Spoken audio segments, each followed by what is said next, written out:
I teach a lot about how to get into bottle service areas, how to do that, and we're going to talk a little bit about that in this talk as well. I don't want to emphasize it too much because I notice it goes over something. I almost have to like sell the reason why you should be listening to that.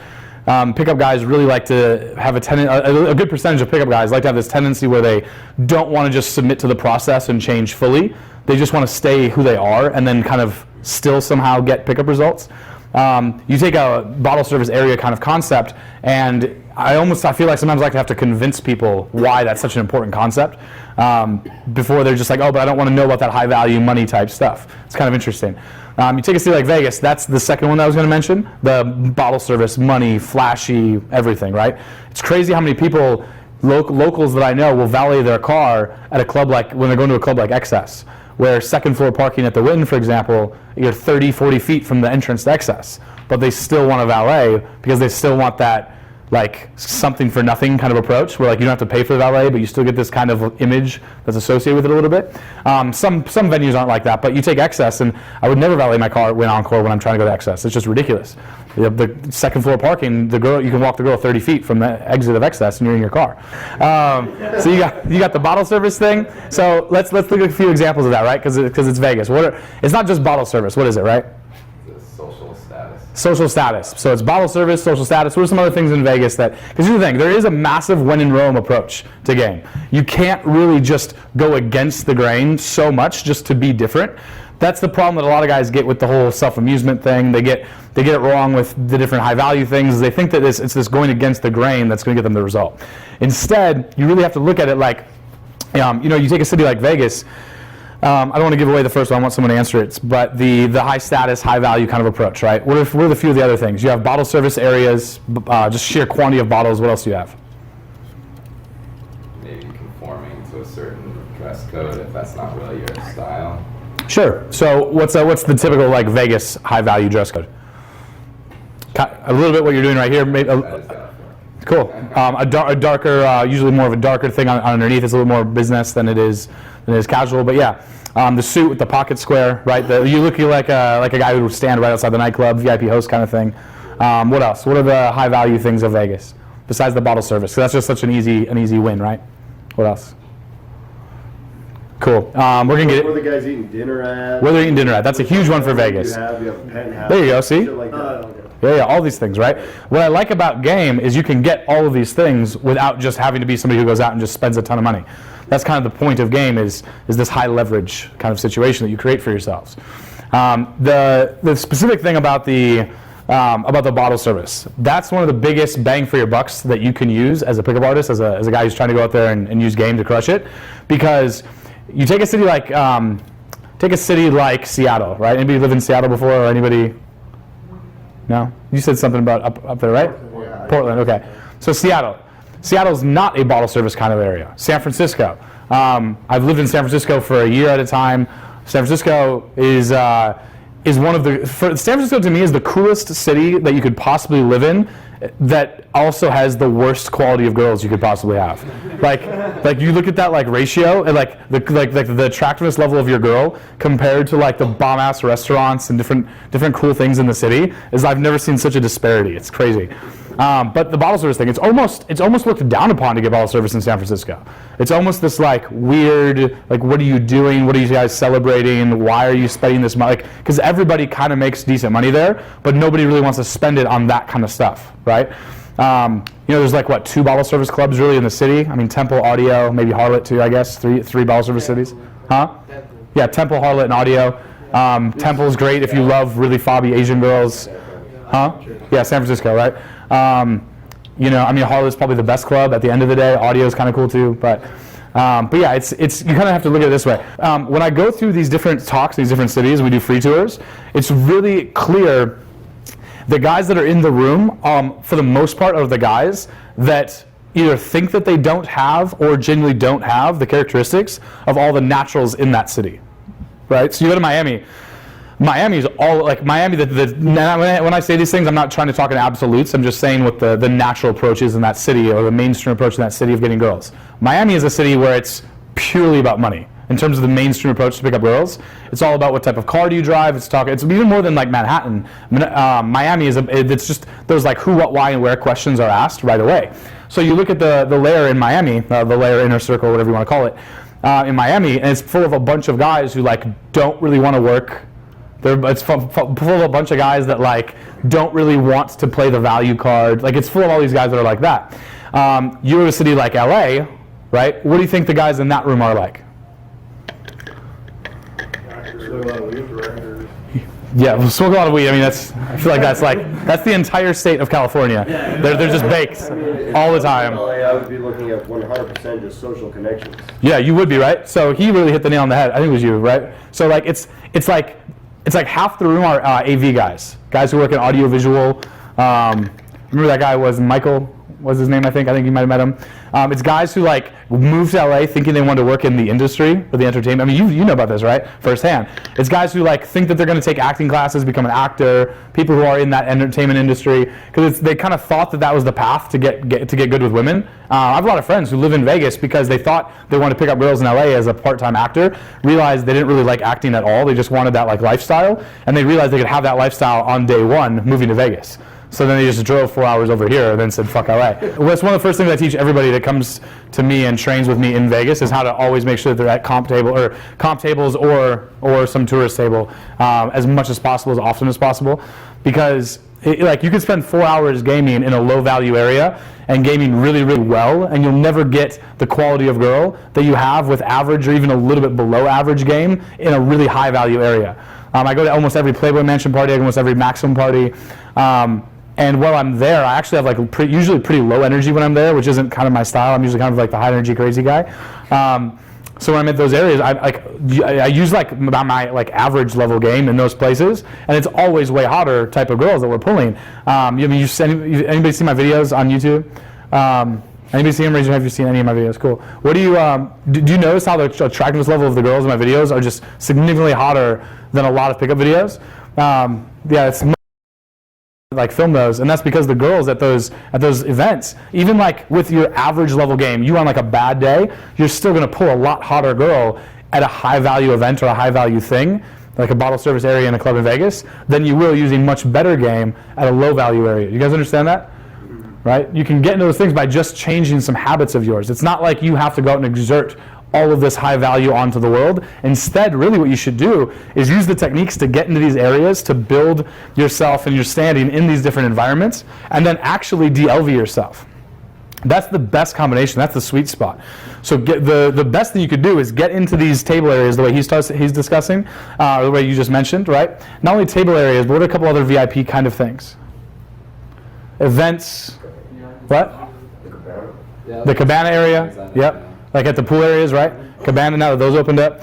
I mean, I love being like the most out of shape guy at the pool and like talking to the hottest girls at the pools, pulling the hottest girls at the pools, and like me trying to keep my pale skin, like me like pulling back a little bit because I don't want to be in the sun because I don't want the wrinkles.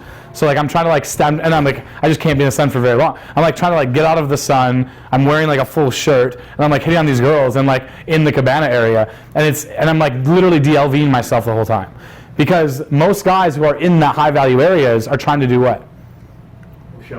Show off, brag, qualify themselves. Right? So when you're in that area and you're clearly trying to belittle yourself almost in like a sarcastic kind of way, I'm literally describing how like I just can't afford to be here. I'm describing how I really don't want to tan because I don't want the sun exposure. I don't want skin cancer. It's really just for my health. Like I'm almost saying these like dorky, geeky comments that are DLVs, demonstrations of lower value. And then what ends up happening is when the girl sees that, when you're in the VIP area, but you're talking about how you can't afford to be there, the girl then immediately thinks that you're higher value than everybody else there because you're saying those comments. Does that make sense? You're going completely opposite to what these other guys are doing, where they're just trying to show off consistently. Do you guys, anybody of you know? I snuck it into one of my videos, but do you know the #1 opener on really, really attractive girls? It's so who do you know here, right? So who do you know here? Because wherever there's a really attractive girl, she's in a social circle of some sort, right? So my standard opener on really, really attractive girls is, oh, so who do you know here? And then immediately she starts qualifying about who she knows and why she belongs in this area. because only someone else of the high value would. I'll go up to groups that I don't know. This is like one of my specialties, getting into like really high value areas and having no business being there. Just so I don't forget, one of my, I'll tell this to all the Vegas immersion guys, but I'll tell this to you guys too. The easiest opener at a table area is to walk up to a group of whoever's at a table and say, hey, what up, table neighbor? Where are you guys from? Right? When you say, hey, what up, table neighbor, what does that imply?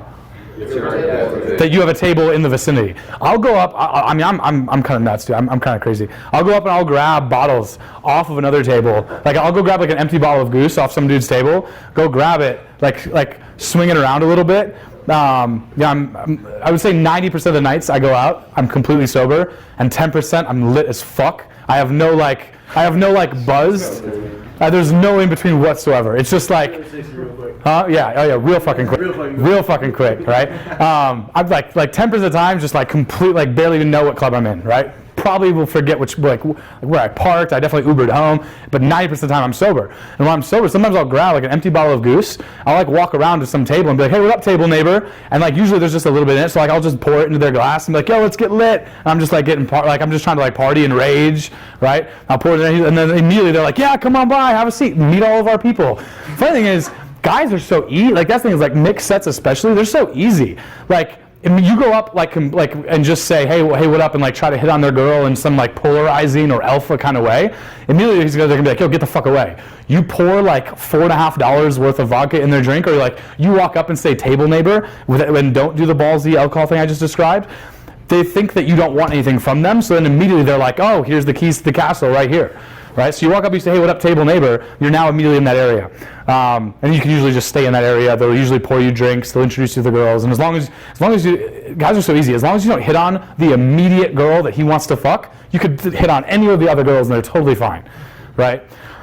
It's totally fine. I have sheets that have the exact map and layout of every nightclub in Vegas with which number they're all at. So the way that that's beneficial is you know exactly what table number you need to go to if there's an area. Do you guys notice that there's like, not only are there VIP tables, there's also VIP areas, right? You'll have like some big Samoan guy will be like guarding like an area. If you know the table number of the area, they don't ask you any questions, and in fact, they'll lead you to exactly the table like you're a VIP.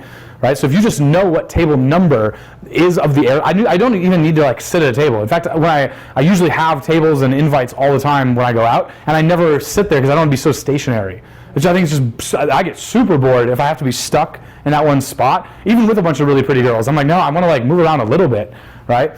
However, if you know exactly what table number a certain table is, he'll put you into the VIP area and lead you like you're a VIP or like a king, and then as long as you just stay active and stay social, they won't ever move you from that area. You guys all understand that? So every table has a corresponding table number with the name of the person who bought the table.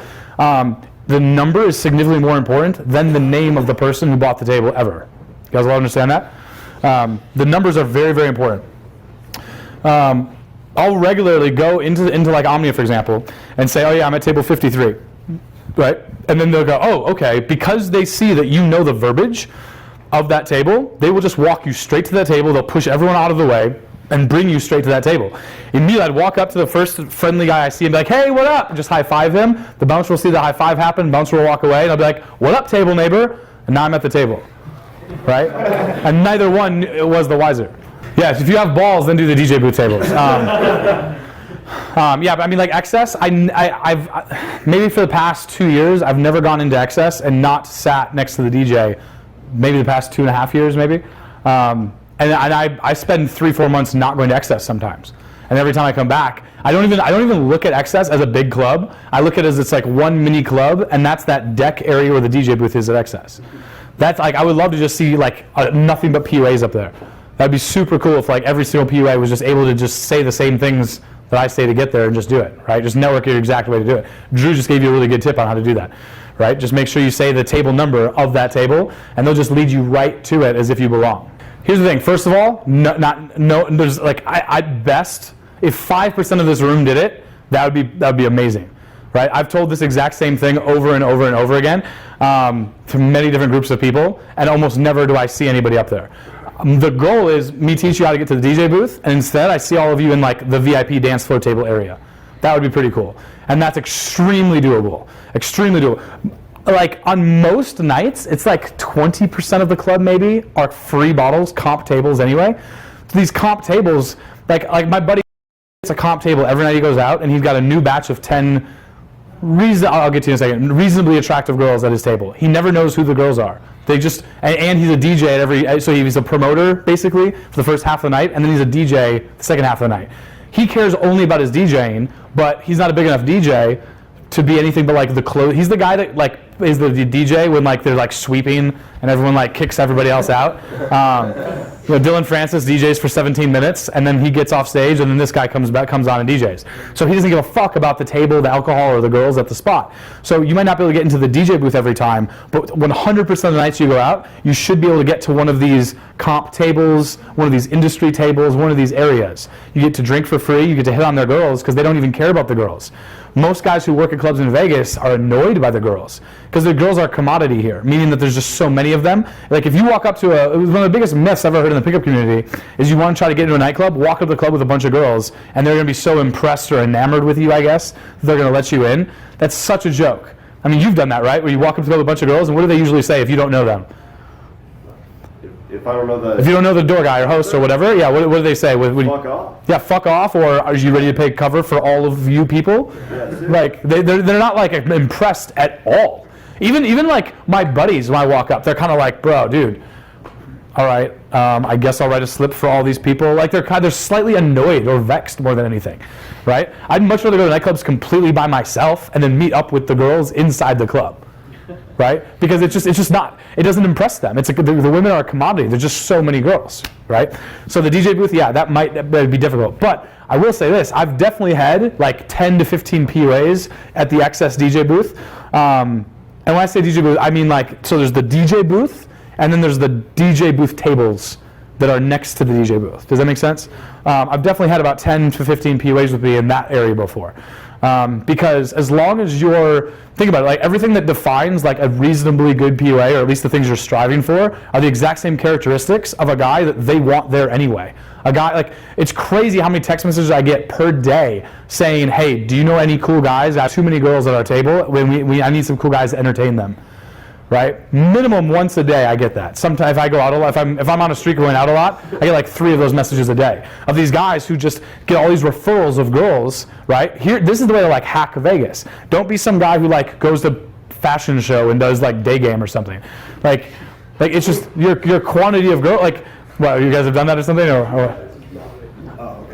Yeah. I mean, I've been fashion show mall like 3 days a week, 4 days a week, man. I'm there all the time, and like. I like maybe once every 4 times I go, I get a number or something, like max once out of every 4. It's just not the right way to hack the system. The right way to hack the system is not to go out and drop 25 grand on bottles. It's to have friends that actually enjoy it and are excited to do it. It's not to hate on people who do that. I have a lot of friends who go out and drop 15, 20,000 on a night of bottles.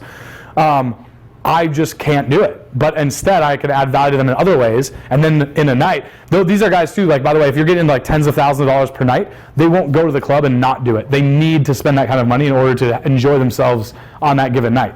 So why don't you both just enjoy what you're both trying to do on that evening, right?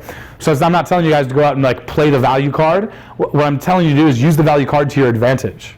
You guys understand that? Being very high energy in Vegas and being borderline obnoxious, borderline degenerate. Some of the guys who crush it and fuck more girls than I could even imagine, guys who fuck way more girls than me, do a pure degenerate game. They'll just stay up till 4 in the afternoon and fuck all these girls who are getting off of work at Dre's. They're done partying at 2 in the afternoon, 1 in the afternoon. And they're just, it's not even like that's that crazy late. It's just that's what their schedule is. Because once they go off work at Omni, at Hakkasan, they go to Dre's after hours to go party. They go to Rhino, get some chicken fingers, and then they're all looking to go fuck. So some of the guys that crush it that I know just do pure degenerate or obnoxious guy game. Right? I don't have the energy to like sustain that anymore and do that like regularly. But my buddy, like, he fucks so many girls. His primary works here as a cocktail waitress. And it's just pure like high energy, obnoxious guy. All of his text game is just memes, really funny memes. His in-person game is just crazy energy, crazy obnoxious level. So what are the actionable things so far? Table neighbor, fucking amazing opener. Make sure you have this guy's mentality of the bottle service thing. With the boredom thing, focus on getting them talking as much as possible and reframing what's exciting to you, right? What I mean by that exciting to you is the get as much persuasion and convincing ability out of the girl, right? Get all this investment from the girl and use that to excite you, to keep her not bored. Every time you see her kind of like turn her face, turn her body, break rapport immediately, disqualify. The second I ever see a girl give like a smidgen of disinterest, any sort of IOD, indicator of disinterest, I immediately say exactly, and that's why, and then she sucks her back, and I say some funny shit, right? So if like she kind of like turns her head like this, I'll be like, exactly, that's why, and then I usually say something along the lines of like, it would never work out, or see, that's why my mama doesn't like you and she likes everyone, right? Immediately she'll just laugh her ass off because of the song and the whole thing, right? Does that make sense? Cool. And to me, that's fun to say shit like that, but it's still a disqualifier, right? That's why exactly I only fuck you. It's 5:30, right? The Weeknd. It's a song from The Weeknd. So I mean that's a really good framework, by the way. Like immediately hit it with an aggressive pattern interrupt or an aggressive break in rapport, and then she looks at you and gets almost like confused. You're like alley-ooping the ball to yourself, or throwing yourself the assist, right? It's like throwing the ball off the backboard and then dunking it yourself. Like, okay, so like in certain cities other than Vegas, New York, Miami, LA, cities that like I would never really be in unless I'm teaching a boot camp or something, they oftentimes will do the wristband. Like in Seattle, right? Seattle's a big wristband city. College bar areas are big wristband cities. But those are all places where the girls are going to be less attractive anyway. So I really wouldn't find myself there very often unless I'm trying to do some sort of like business thing or something with, like if I'm going there for any place that would have the wristband situation, I'm probably going to that place because of some guy and because of some girl. Does that make sense? Like I'm going there to network with some guy or have drinks with some friend or business connect or something. The places that have really attractive girls will never have the wristbands, right? In Vegas, what are the places that have wristbands? Is Koi still open? Yeah, Koi had to shut down for a while because the wristbands. Koi used to have this crazy like unlimited alcohol thing if you had a wristband, and a couple girls got like alcohol poisoning in like 1 month. This was years ago. This was like before Chateau even opened. This was like when Pure was like first starting out, and it was crazy. The wristband thing is not for the high value area, right? Does that answer your question enough? Yeah. Cool. What about Marquee Day Club? Okay, so the day clubs do have the wristbands sometimes, right? So that's a little bit different. So what about Marquee Day Clubs specifically? Oh, I was just saying, they wristbanded us last time we went. Yeah, was it just to enter or was it for the VIP area? Just to enter. Yeah. All the club, I assume. Yeah. Here's the thing. Kind of like here. Like there's two new guys that were working here. So like my desk for like my office is connected here. Like our Vegas immersion, our Vegas immersion team has a better office setup than all of RSD combined, and it's completely free just because of networking with the staff here, right? But even with that happening, the staff here tried to like wand me and like ID me as I was walking, and I walked past him, and as I walked past him, I didn't really have time. Usually I'm very, very nice, but I didn't really have time for it because I was wanting to get to you guys or whatever. So I was like, no, I don't have time for this, and I just walked right past him. I was like, and he was like, wait, but what? And I just kept walking, and then he just didn't say anything. And it was funny to me because I was like, wait, he doesn't know me. He's a new guy. It's a little rude of me to not like acknowledge the fact that he's new. And I'm walking. I'm wearing fucking sandals and like a tearaway shirt. Like he wasn't that rude or crazy, right? To think that like he should want. You know what I mean? It wasn't that obnoxious of him. But I just didn't have the time to deal with this like authority kind of thing. So I just blew past it. That's kind of how I act at Marquee Day Club with the wristband thing.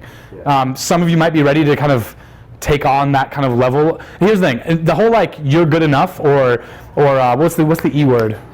Entitlement. That fucking word, right? Like at least half of you shouldn't be entitled. At least some of you don't deserve this kind of thing, right? The VIP treatment, right? Unless you have some sort of context and reason to get the entitlement or to have that VIP treatment. Do you see the difference there? Fake entitlement is worse than no entitlement. Okay. But if you just meet a couple people, and then from Marquee Day Club, for example, you meet this, right? You meet this at Marquee, you'll never need the wristband ever. They'll just give you a hard, they'll be like, oh, this fucker, yeah, he never wears this goddamn wristband. We keep trying to get him to wear it. And then you're just like, yeah, and then you like flick off the guy who's supposed to wristband you, and then walk past him. And like when you have that kind of relationship with him, then you don't even need the wristbands. And instead, the fact that you don't have I regularly go to Hakkasan and XS in sweatpants. Sweatpants and sandals, or like sweatpants and just like really comfortable shoes. sweatpants, usually like Kobe's or Jordans or something, and just like the most comfy sweatpants I could wear, right? And then it's just like crazy fashion apply. They don't wear like a button up though. Like it looks retarded. It looks ridiculous. But the fact that the fact that like I'm able to be that guy in that setting, it does two things. One is it gives me such high value because when girls see that and they're like, wait, how'd you? The point with the wristband thing and all that other stuff, right? Just you make a few connections by doing some of the stuff I've already described to you, and obviously a lot more. Like you can do the same investment game with guys as well. That's how I mean, because obviously like there's this little bit of this gap that has to be bridged between just meet these people, just like walking in and using your local ID to get into nightclubs and then being able to wear sweatpants to get into the clubs and whatnot, right? There's this bridge that has to be gapped. Part of that gap is mere exposure, right? The more mere exposure is the more times you expose yourself to somebody, the more trust and attraction that you build up over time. So by doing the table number thing and doing the table drill over and over and over again, I keep ingraining in their minds that I'm that guy, that I'm the HNIC, right? The head nigga in charge. Some clubs in some areas will stamp you. I intentionally don't take the stamp because I want to do the strategy he just said. I don't want to be the guy getting the stamp. That's, I guess, the point I'm trying to make to you guys is my goal is not to teach you how to be the guy that they want to give the wristband to. My goal is to teach you to be the guy that doesn't fucking matter. Who gives a shit, right? I want to be the guy that like, not only do I know the owners, like, I don't want to be the guy that knows the owner. I want to be the guy that the owner knows me so well that like the texts are happening where then I get pushed to the owner's table. Every nightclub has an owner's table, right? And access is right when you walk in you walk up the stairs, you walk down the stairs, is right to the right. It's either for like huge spenders or or it's Wynn's table, his own table. Used to work there. Hakkasan has their own table. Every club has the owner's table. Like I want to be led directly to that table where there's a thing called the NFU list. You guys know what NFU list on? What that means? What it stands for? It's called the No Fuck Up list. It's an actual list at nightclubs that means that if you're on that list, they can't fuck up and they have to let you in by any means necessary and rush you to the front of the line and whatnot, right? If you don't even know that these things exist, you're never trying to attain that level of status. But when you can attain that level of status, I almost don't even call it social circle game, because every time I talk about stuff like this, everyone's like, yeah, you're the social circle guy. That's why you talk about stuff like that. I'm like, no, like even when I cold approach, I'm still taking advantage of these things. I'm just trying to cold approach in a much better environment and stack the odds in my favor. I want to rig the game so that I get hotter girls than the next guy more often, right? So in a situation like this, exactly what you just described is what I do in order to have them come back in. I make it such, and I do that in nightclubs too. I'll get into the nightclub by any means necessary, and then when I'm leaving, I'm the slowest guy ever to walk in or out of nightclubs. I'm so slow. I'll sometimes take 10, 15 minutes to walk into a nightclub. After I've already got, okay, and this is the funniest part, after I've already gotten ahead of the line in my ID check, like at surrender, I'll take 15 minutes sometime to walk from that first rope into that right side door into surrender. Because I'm saying hi to everybody. I want them to all see this stupid face as much as possible, as long as possible, and then like I'm like walking backwards. I'm seeing someone else that I forgot to see. Oh, hey, what up, Jay Sean? Hey, what up, Julian? Hey, and I'm just like saying hi to everybody. And it's the same, it kind of feels stupid and weird to do that every Wednesday. And then I'm like, hey, what's up? Hey, but like, it's like, wait, but that's what people do who don't need the wristband. They are still doing that. It feels weird to me because it just seems kind of incompetent. Like it just seems weird to like say hello to do that same like nightclub high five cordial thing, the high five with the pat on the back. I just saw you yesterday and the day before. I'm going to see you tomorrow. Why do we need to do this huge like, you again? What's up, fucker? How's it going? But like every night we see, 7 nights a week, there's certain guys that I have that like surprise, like crazy to see you again. Like it makes me feel stupid every time I do it. It just works so well. So why fight it, right? It's like it's kind of the opposite of like being polarizing, right? Like that aggressive sexual escalation, polarizing, see a girl and reach out and grab her, talk about shit that interests you. All of that type of game can be lumped up into game that works really well on college campus drunken bar situations, right? Do you want to do heavy keno? Do the heavy keno in a drunken bar, Austin 6th Street kind of context. You want to fuck really hot Tropic Beauty girls, Playboy Playmates, Maxim models. You do hands-off game. Don't talk about what interests you. Just be very assuming of the value. Remember the opener that I gave you guys to the really hot girl opener? Didn't you remember what it was? So yeah, and the so is very important. So who do you know here, right? it's almost kind of being like, why the fuck are you here? Like, so there's like a certain like undertone to it that's like me wondering if she really belongs or if I need to go grab somebody to kick her out. So who do you know here? But I'll say that as an opener, and I won't know anybody. That's why it's funny. I'll look at her and I'll be like, oh, so who do you know? Who do you know here? And she'll be like, oh, I know Jack and Sam Rima, he's the Playboy casting director. I know him because of this reason and this reason. And usually I'll be like, whoa, I get it. All right, I won't ask you to leave then. Because like she's just going to dump all this investment onto you. That's, to answer your question earlier, that to me is very exciting. And the rush of the fact that I don't really belong there, combined with what I'm saying, to me, I'm like a pig in shit. I think that's awesome. That's so cool for me to have that type of interaction. Does that make sense?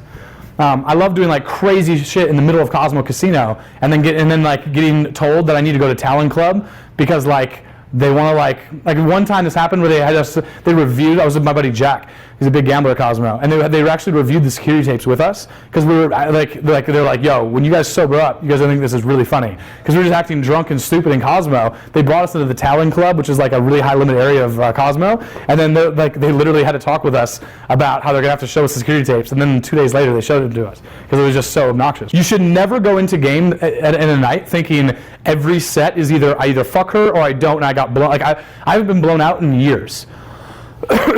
Because there's no blowout. Either I'm choosing to hit on this hotter girl, or I'm going to choose to stay with this girl and get a number or fuck. There's no like hit on 30 girls in a night, 15 kind of went okay, 15 blowout. Like that whole idea of like that polarizing, either the set goes really well or poorly, is just, that's terrible social skills. That's terrible game. Huh? Yeah, at a certain point, you have to have this blow me or blow me out kind of mentality after you've been with the girl for 2, 3, 4 hours, right? Then yeah, blow me or blow me out, right? Make the host say no kind of thing.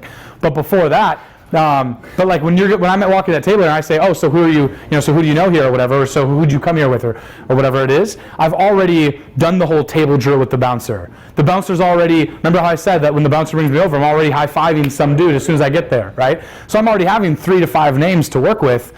And then when she's like, oh, so I'll be like, yeah, I know Jack. And she'd be like, oh, you know Jack? And then I'll look at Jack and be like, what up, bro? And then all of a sudden Jack, because I just high-fived him, will look at me and go, right? He'll like do the dismissive jerk-off motion to me, or he'll flip me off. Right. And then immediately she goes, oh, okay. But I've known him for 3 seconds, 5 seconds of an interaction. But I just have the balls to act like that. And that immediately sets the frame of mine. Like I'm just like those are 3, 4 bottle buyers I know, right? Who are like, who like that interaction back and forth, who they like people giving them shit kind of, and then immediately she sees that, and then all is forgiven, all is good, right? And then I just play them off of each other for the whole night or for the next several months of knowing them. And then eventually now the facade just becomes real. Because then eventually we had these cool stories with each other. And then it's like, hey, when did we first meet each other? And then it's crazy the weird time distortion they'll have. It's crazy how many people that I've met in the past 6 months or a year and a half, and they're like, man, we've known each other a long time, like 3, 4, 5 years, right? And I'm like I met you like 8 months ago. Like I won't say that to them, but like when you have those kind of interactions where right off the bat, you're like flicking each other off, you're like I'll walk up to like who spends like 50 grand, 75 grand in a night, and I'll like start smacking him on the ass. Or I'll go down and throw his head into a noogie, and I'll start giving him a noogie, and then he'll just be like, oh, Luke, this fucker! And everyone's like, holy shit, he just gave a noogie. What the fuck? And then they see that, and then like Jack will like pinch my fucking nipples, and they're like, oh, this fucking guy! And then we're just so crazy with each other that people think we're like old college buddies or something. Cool, so the key here is it's kind of like when you tease a girl, and she just doesn't respond, right? That's kind of a similar thing. You went for a risk, You went for that risk to try to get some good result to come out of it, and it just didn't hit, or something didn't quite happen. Do you retreat and kind of like get called out, right? And you're just like, oh fuck, all right, hey, you got me? Or do you just plow it fucking forward and say a more crass joke, or go around it a little bit and say something even more obnoxious, or just keep driving the train forward, right? Anytime I'm trying to do a game tactic like that, I never admit defeat. I just go harder with it, more aggressive.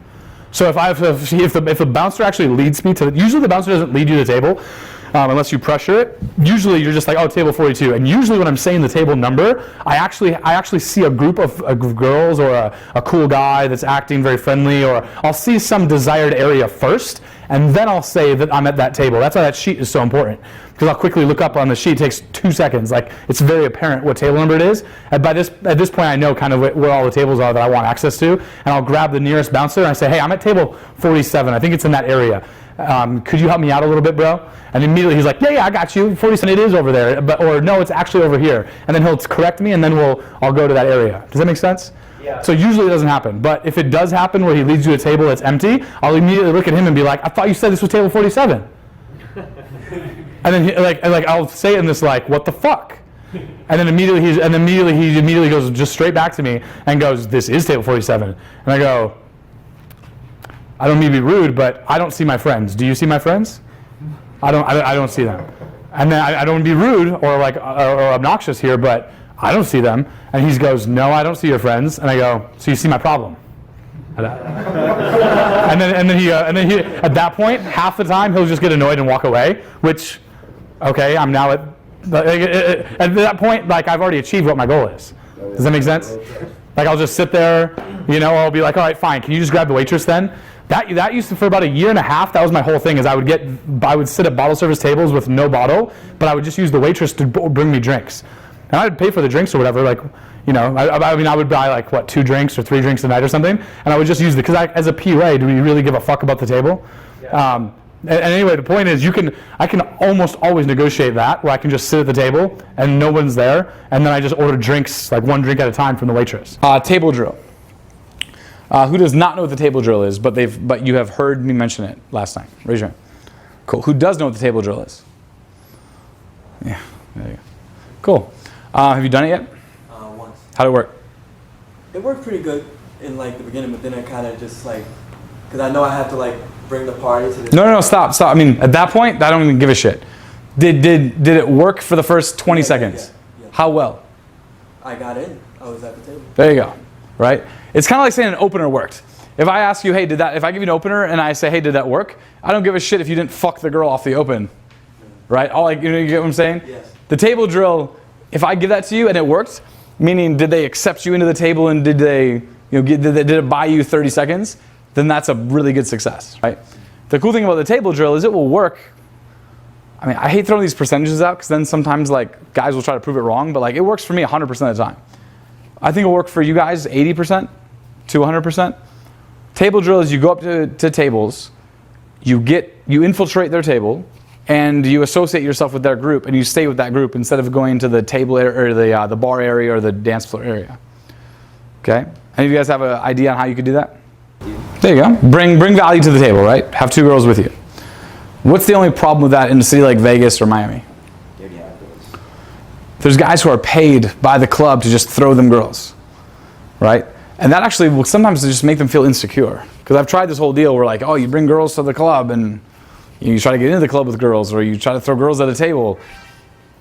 Exactly, that's what happens sometimes, right? So instead, what can you do? What's the one thing that, I want to see if you guys can come up with the answer. What's the one thing that you could do if the girls, or if the guy at that table and the girls that are there, they have everything they could possibly need? How could you infiltrate that table by showing them that you don't need anything? Larry, what do you think?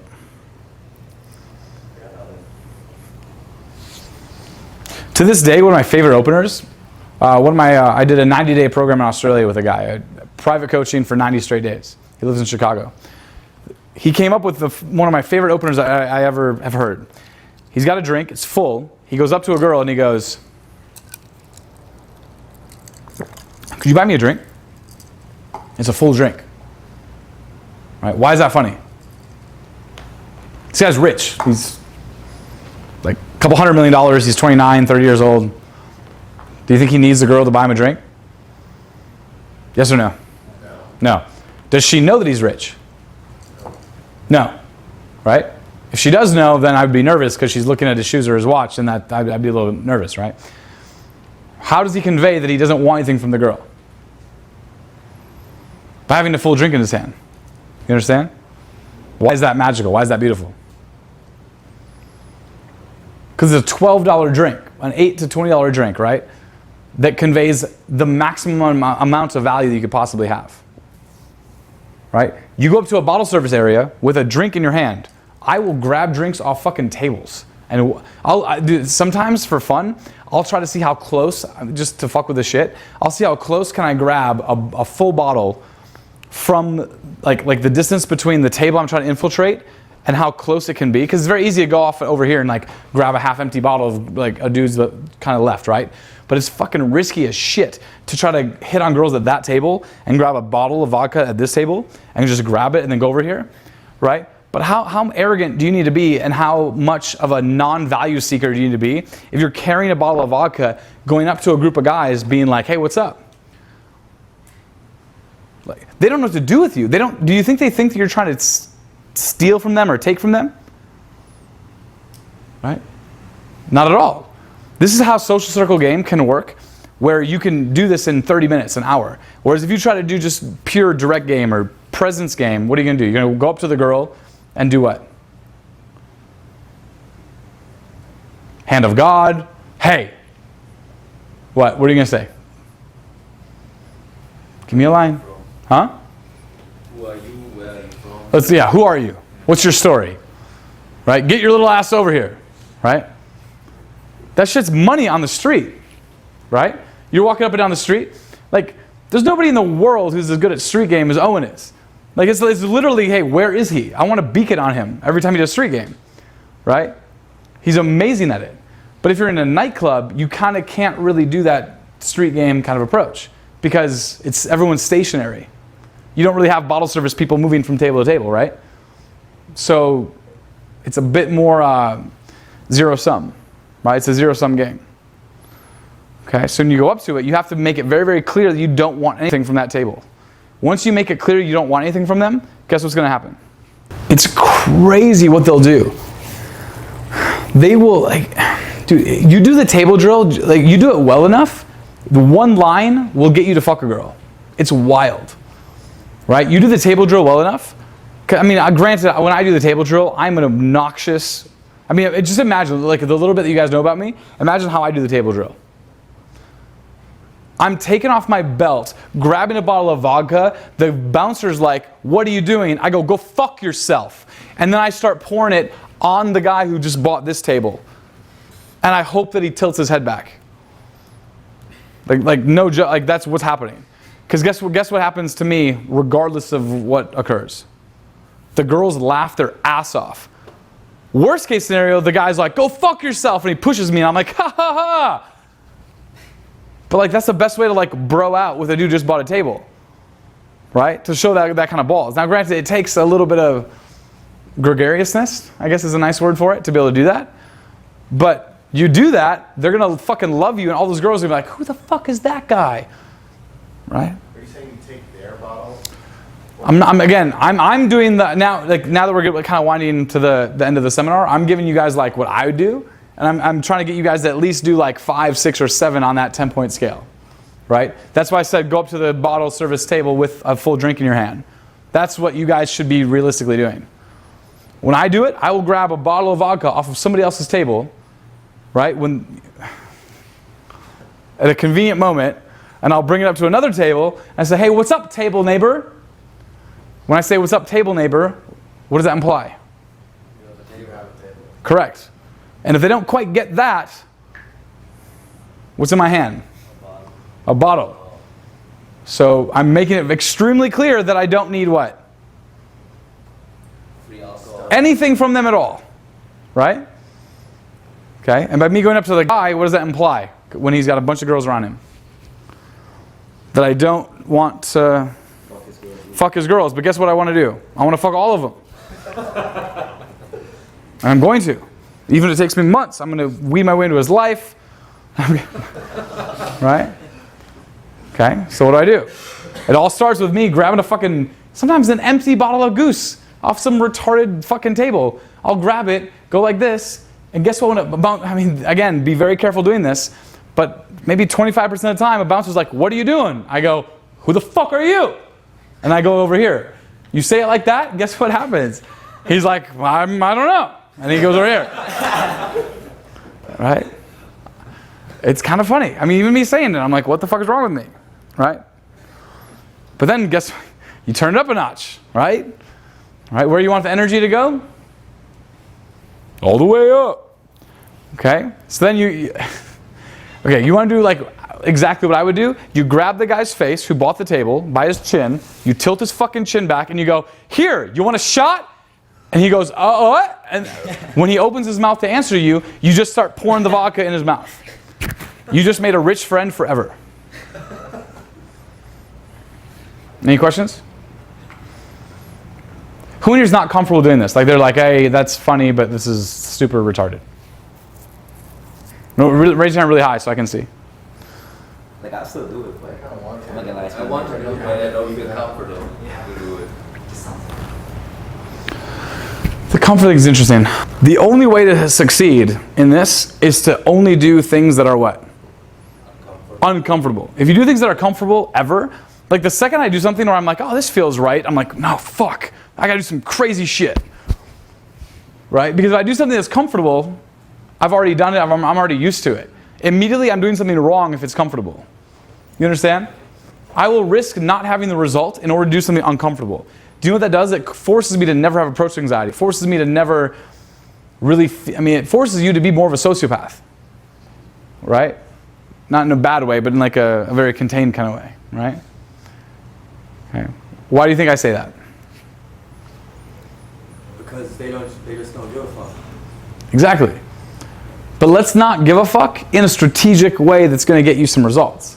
You could not give a fuck and grab a bottle of vodka off some random table and then just like do some weird thing with it, right? But the strategy here, the approach, is to prove, and not only prove, but shove it down this fucking guy's throat that you don't want anything from him. To the point where you're literally shoving alcohol down his throat and you don't want anything from him. Right? You know what's crazy? You don't even have to do that. Just go up with a full drink in your hand to some guy who has a bottle and say, hey, you want a drink? Let me buy you a drink. You look cool. Guess what the guy's going to say? Oh, I'm good. You want one though? You want one? Oh, I'm good. But now you're at this table. If you don't want to do it the obnoxious way, just do that. It works so well. And now guess what happens? And then what? Yeah, let's get a step in between there. Right? You act like the most charming beta fuck in the world until 420 happens. Dude, you flirt with all of the girls until guess what? You're the guy who doesn't count. You combine all of this shit together with the gregariousness, the nut job shit, and then all of a sudden you're the guy who they're like, dude, I'm the only guy that's allowed on the girls' birthday parties, the Cabo trips, the Soho fashion show trips, where it's only girls, and then other dudes, other girls' boyfriends are like, wait, but Luke's coming, and they're like, and guess what they say? That's Luke. I have text messages where I'm invited to Cabo in the next couple of weeks, and I'm not going, but I all these, it's crazy. With the hottest Asian girl that I've ever almost fucked. I haven't fucked her yet, but I've almost. The only reason I've never fucked her is she's thrown up every time. She gets so drunk, and I'm just like, this is weird. She's thrown up every time she stayed over, and she just vomits. And I'm like, dude, take some Pepto or something. This is not good, right? But some dude bought her a trip to Cabo, and she's for her birthday, and she's inviting all of her female friends. And every time, I'm the one who's invited. Why do you think that is? It's Luke, but more specifically, I'm the guy. I'm the teddy bear with a dildo. I'm the guy who doesn't count. I'm the gay best friend who's not gay. There should be some light bulbs that go off here. This is super, super magical. This is awesome. Okay? You guys understand this? You want to rail a lot of girls? Be the guy that doesn't count. Because then guess what happens after you fuck her? You can count if you want to. But every girl that I date, all of their friends are like, yeah, bring Luke along, bring Luke along. It's like a Wednesday, like girls' night only. Well, yeah, but it's Luke. Yeah, but like I'm the most sexual one of all of them. I'm just not the creepy guy in the corner who's just like I'm not trying to aggressively hit on the girl. You understand? I'm just making crass sexual jokes to what? to the group. To the group, to all of them. It's such a simple thing. Don't make the joke to the one girl. Make it to the group entirely. And they will all just love you for it. You understand?